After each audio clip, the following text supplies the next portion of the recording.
What is up, XRP community? Welcome back to another video. Thank you for joining me. The support on the channel has been tremendous lately, so I just wanted to take a moment and say thank you guys for watching my content. I really do appreciate it. Breaking news, Binance has been sued by the Commodity Futures Trading Commission, not the SEC, and hear why that is important and actually could be a positive thing. But first, I have a few other general stories I want to hit on. This was interesting from Mr. Man XRP. It's a document from the Bank of International Settlements. BIS Working Papers number 951, Distrust or Speculation, the Socioeconomic Drivers of U.S. Cryptocurrency Investors. And look what it has to say. It says, so far we have treated the owners of cryptocurrencies as if they were a uniform and homogeneous group of investors who share the same socio-demographic profile. Investor characteristics may, however, vary across groups of cryptocurrencies. Figure 3 shows that cryptocurrency owners are generally more educated than the average. This is not surprising. Give you guys yourself a pat on the back for investing and researching the most pivotal and transformational tool for generational wealth asset class in the history of the world. Among those various cryptocurrencies, owners of XRP and Ethereum are the most educated, while those owning Litecoin are the least educated, with Bitcoin owners ranking in the middle. And this kind of makes sense if you think about it. Bitcoin is kind of that entry-level cryptocurrency. A lot of people have heard about it. A lot of people might hold it just to get a little bit of exposure. But if you actually do the research, Bitcoin has a failed white paper. It has no utility. Yeah, they say it's a digital store of gold now, but that's not what Bitcoin was intended to be. It was intended to be peer-to-peer payments. Ethereum, on the other hand, has smart contracts, which were truly revolutionary. And Ethereum has some utility. Same with XRP, right? It provides cheap, fast cross-border payments. And XRP does, ironically, what Bitcoin was designed to do. And if you guys use Twitter, I have my Twitter on the screen, DrippyXRP. Give me a follow. A link's in the video description below. My Twitter is the best spot to tweet me articles, information, or just get in contact with me. So if you guys use Twitter, definitely give me a follow on Twitter. So Binance and CZ have been sued by the CFTC over U.S. regulatory violations. According to the CFTC, Binance failed to meet its regulatory obligations by not properly registering with the derivatives regulators. Now think about the name, guys. Commodity Futures Trading Commission. Not Securities and Exchange Commission. Commodities, right? Maybe cryptocurrencies are not actually all securities like Gary Gensler says. In addition to the CFTC, Binance has been under investigation by the IRS and federal prosecutors. And I've been listening to this space by Mario Nawal. He does a lot of these really good Twitter spaces. If you guys want to listen to this later, I'm definitely going to be listening in on there. And there's a lot of really smart people talking about this story. But they're saying this actually could be a political power play. This is what Eleanor Tourette had to say about it.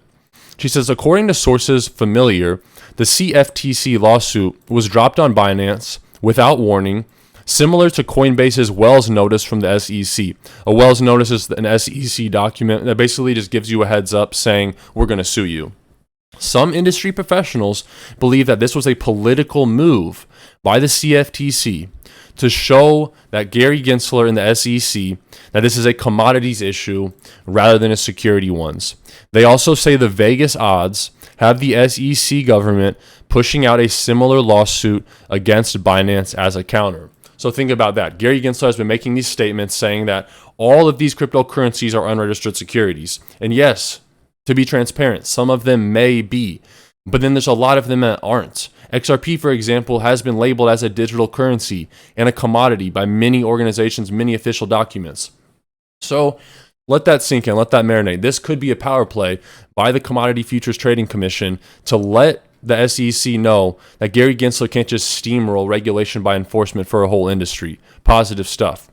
If you guys need an exchange to get digital assets, I recommend Uphold. It's sleek, it's simple, and secure, and it's where I get my Flare and XRP every single day. A link to Uphold is in the video description below. And they actually have a great offer right now. You can get $50 in Bitcoin. Yeah, I know we don't like Bitcoin for signing up and making a trade, so kind of cool stuff.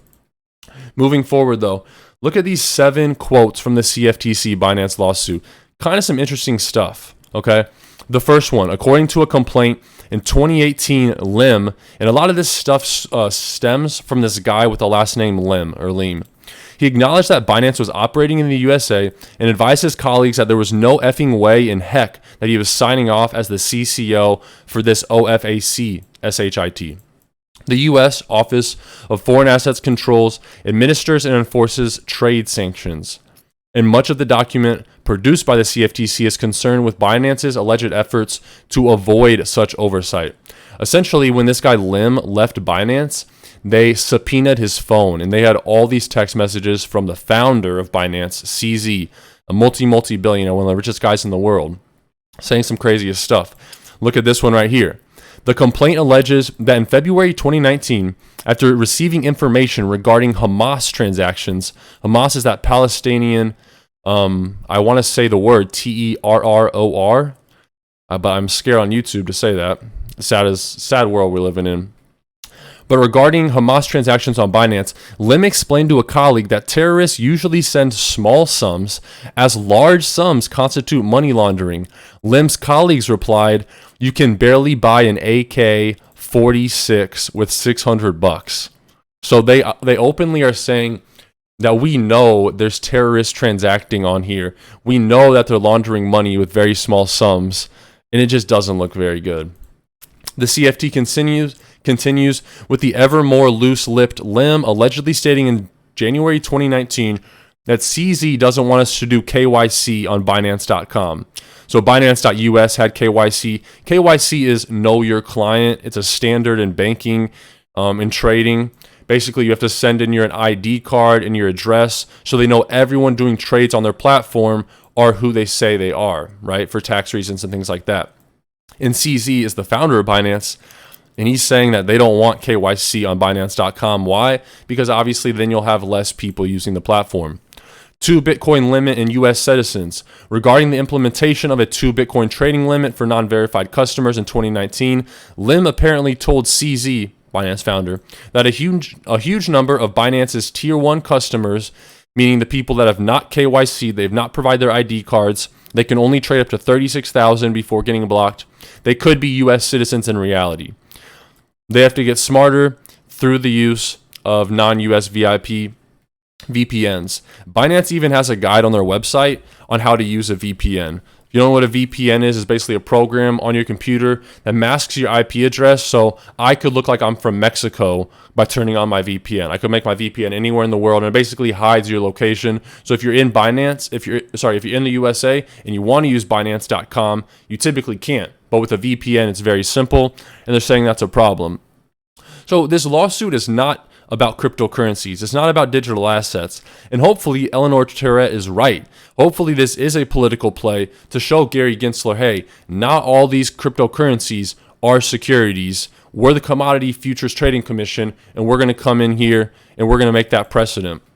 This lawsuit is more so about KYC, money laundering, VPNs. And so it's not super alarming and negative for the cryptocurrency space. It actually could be a positive thing if you look at the Ripple lawsuit and all this steamrolling that the SEC is doing. As always, guys, you made it to the end of the video. If you made it to the end of the video, give me a comment in the comment section below, CFTC. Every CFTC in the comment section, I'm going to try and respond to. That means you watch the full video. That's the best way to support the channel. So thank you guys in advance. Like I was saying earlier, I appreciate all the likes, all the subscriptions. It's the best way to support the channel. And the channel's been doing great this month. Channel's nothing without you guys. So love you for supporting the channel. I really do enjoy making these videos, but they're nothing without you guys. Really quick, if you guys want $41 guaranteed, a great offer with Webull. Just sign up, deposit a penny. You're guaranteed $41. Minimum value in free stocks. Now, typically you can get up to $3,000 in free stocks, but normally you're just going to get $40 to $300. It's a great offer just for signing up, depositing a penny. You're guaranteed $41 in minimum value in free stocks. A link to Webull in the video description below. I got another video coming this afternoon. God bless you guys. Take care of yourselves. Take care of your families. Until next time.